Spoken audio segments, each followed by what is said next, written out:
फिर से समझते हैं। ठीक है, क्या है फेफड़े में श्वसन गैसों का आदान प्रदान। तो फेफड़ों में श्वसन गैसों का आदान प्रदान बहुआ दो क्रिया के द्वारा पूरा होता है। कितनी क्रिया के द्वारा? दो क्रिया के द्वारा। ठीक है, एक का नाम है प्रश्वास। क्या नाम है? प्रश्वास। और दूसरा नाम क्या है? उच्छ्वास। उच्छ्वास। ठीक है, इनएस्पिरेशन और एक्सएस्पिरेशन। ठीक है, प्रश्वास और उच्छ्वास। और प्रश्वास और उच्छ्वास को मिला देते हैं तो क्या बनता है? श्वासोच्छ्वास, जिसको ब्रीथिंग कहते हैं। क्या कहते हैं? ब्रीथिंग। तो ये क्रिया कैसे पूरा होती है ह्यूमन बीइंग्स में, मानव के शरीर में? इसी क्रिया को हम लोगों को समझना है। ठीक है, तो सबसे पहले वायुमंडलीय हवा। कौन हवा? वायुमंडलीय हवा नासिका से होते हुए, कहाँ से होते हुए? श्वास नली पहुंचती है। कहाँ पहुंचती है? और श्वास नली से होते हुए फेफड़ों की, किसके? वायु कोशिका में।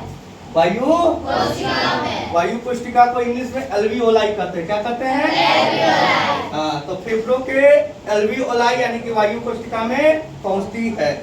वायु कोशिका के चारों ओर, वायु कोशिका के चारों ओर आप लोगों को पहले बताया था कि हमारे शरीर में लगभग कितनी वायु कोशिका है? दोनों फेफड़ों में 3 गुने 10 के पावर 8 वायु कोशिका है, यानी कि एल्वियोलाई आपके दोनों फेफड़ों में मिला के टोटल कितनी है? 3 गुने 10 के पावर 8।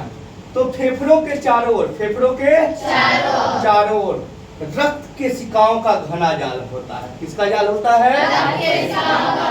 घना जाल होता है। ठीक है, अब होगा शरीर के विभिन्न भागों से, शरीर के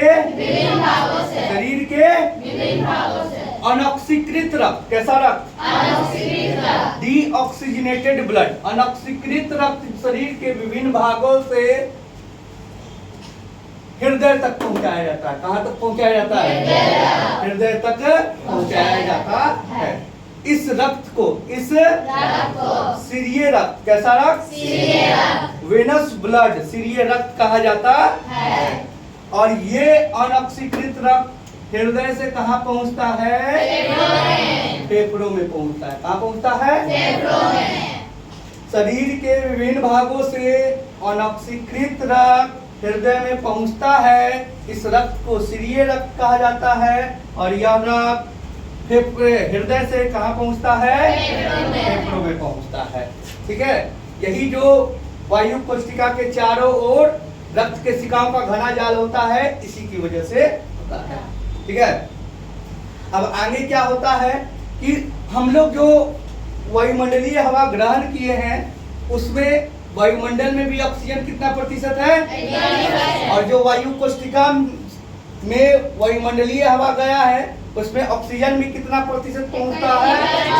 21% ऑक्सीजन पहुंचता है।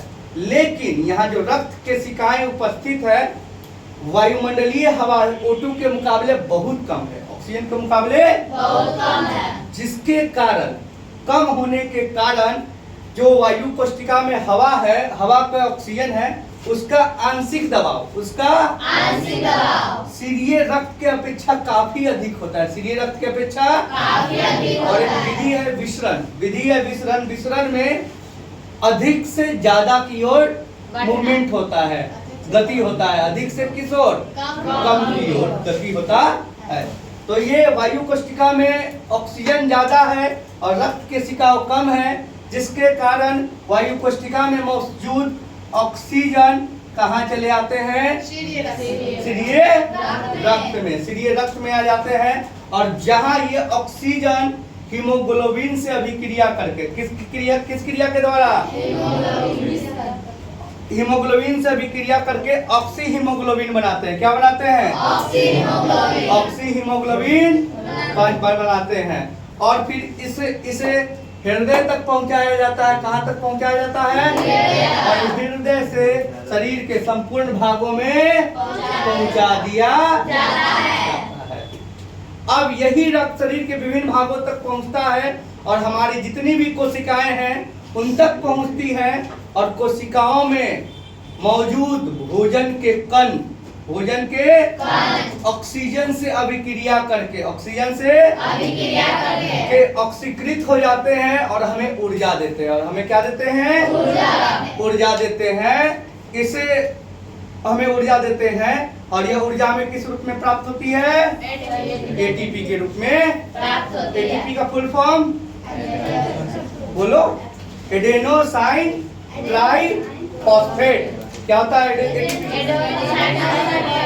Adenosine triphosphate? जैसा कि बाबा रामदेव बोलते हैं कि अनुलोम विलोम कीजिए, सांस लीजिए और एक नाक से सांस छोड़िए। इसी कारण से बोलते हैं कि जितना अंदर ऑक्सीजन जितना जल्दी जाएगा हमारे रक्त में पहुंचेगा और भोजन का अपघटन उतना ही जल्दी होगा।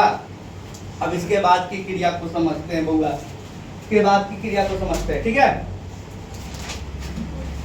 इसके बाद जो उत्पन्न CO2 है, कौन? CO2 है। फिर विसरण के द्वारा कोशिकाओं से किससे? कोशिकाओं से रुधिर में पहुंचता है। रुधिर कोशिकाओं में किसमें पहुंचता है?